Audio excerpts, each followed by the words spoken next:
আমি একটা মেয়ে হয়ে বলতেছি, ছেলেরা আসলেই অনেক বেশি ভালোবাসে। কেউ মানুক বা না মানুক, আমি এই কথাটা মানি।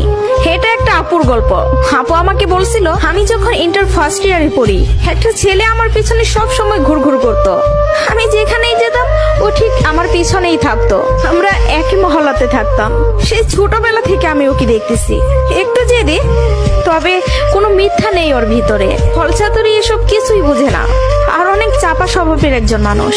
কষ্ট হলেও মুখ থেকে কোনো কথা বের করে না। ওই যে একটা কথা আছে না, বুক ফাটে তো মুখ ফুটে না। এমনকি আমি যখন ওকে দাঁড় করাই বলতাম, কিছু বলবেন, ও বলতো না কিছু না। একদিন আমি ওকে প্রপোজ করলাম আর বললাম, আপনাকে দিয়ে কিছু হবে না, আমি সারাটা জীবন আপনার সাথে থাকতে চাই, আপনার বউ হতে চাই আমি। কখনো দূরে সরাই দিবেন না তো? জীবনে যা কিছুই হয়ে যাক, আপনি আমার পাশে থাকবেন, কখনো আমাকে একা ফেলে যাবেন না। যদি এই ওয়াদা করতে পারে তাহলে আমি রিলেশন করব। ও অনার্স ফার্স্ট ইয়ারে পড়ে। ও বলল, জীবনে যা কিছুই হয়ে যাক, আমি তোমাকে কখনো ছাড়বো না। আমাদের সম্পর্কের বয়সটা যখন 2 বছর, তখন আমার বাসায় বিয়ের প্রেসার দেওয়া শুরু হয়ে গেল। ফ্যামিলি থেকে ছেলে খুঁজতেছে, সরকারি চাকরিওয়ালা, বিসিএস ক্যাডার। এসবের মধ্যে আমি ওর কথা বলতে ভয় পেতাম, কারণ ও এখনো পড়ালেখা করতেছে। চাকরি তো দূরের কথা, চাকরি পাইতে তো অনেক সময় লাগবে, কিন্তু আমার ফ্যামিলি তো আমাকে সময় দিবে না।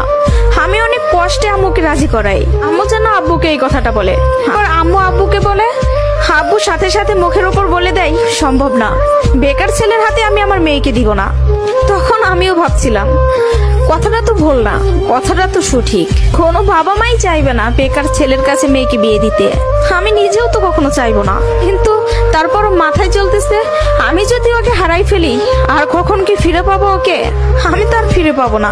পরবর্তীতে আমি ওকে সব বলি, ওকে বলি কি করব বলো। তখন বুঝতে পারতেছিলাম ও কান্না করতেছে।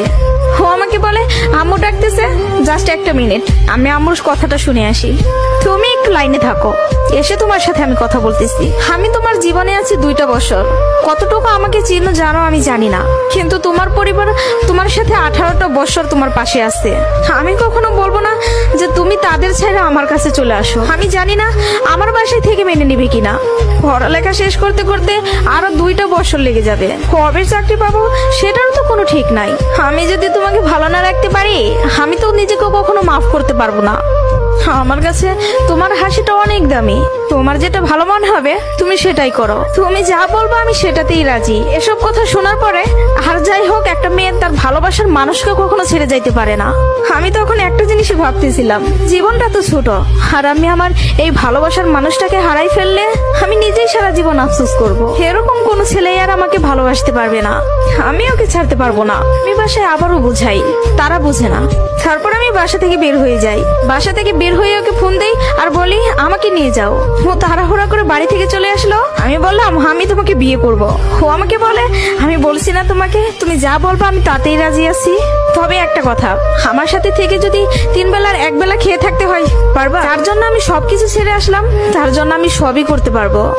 বিয়ের পরে ওর বাসায় থেকে ফোন দেয়, বলে বাসায় আয়। তারপর ওর বাসায় থেকে মেনে নিল, তার কিছুদিন পর আমার বাসায় থেকেও মেনে নিল। ভালোবাসার জায়গা থেকে যদি বলি, প্রিয় মানুষটাকে নিজের করে পাওয়ার মধ্যে অন্যরকম একটা সুখ কাজ করে, যে সুখটা কখনোই টাকা দিয়ে কেনা যাবে না। আর যদি বলি প্রিয় মানুষটার কথা, আমি ভুল মানুষকে ভালোবাসি নাই, আমার মানুষটা সঠিক ছিল। সেই মানুষটা আমাকে বিন্দু পরিমাণে কষ্ট দেয় নাই। আমি সবসময় একটা কথা বলি, ভালোবাসা সুন্দর যদি মানুষটা সঠিক হয়। প্রিয় মানুষটা যখন নিজের হয়ে যায়, তখন এতটা শান্তি অনুভব হয়, তা হয়তো বলে বোঝানো যাবে না। সুখে থাকতে, ভালো থাকতে টাকা পয়সার আমূল প্রয়োজন পড়ে না, যদি ভালোবাসার মানুষটা পাশে থাকে। কাউকে ধরলে হাতটা শক্ত করে ধরবেন, যেন দিন শেষে সব সময় আপনার পাশে থাকে। তো সবাই ভালো থাকবেন। ভিডিওটি ভালো লাগলে প্লিজ সবাই শেয়ার করবেন। আর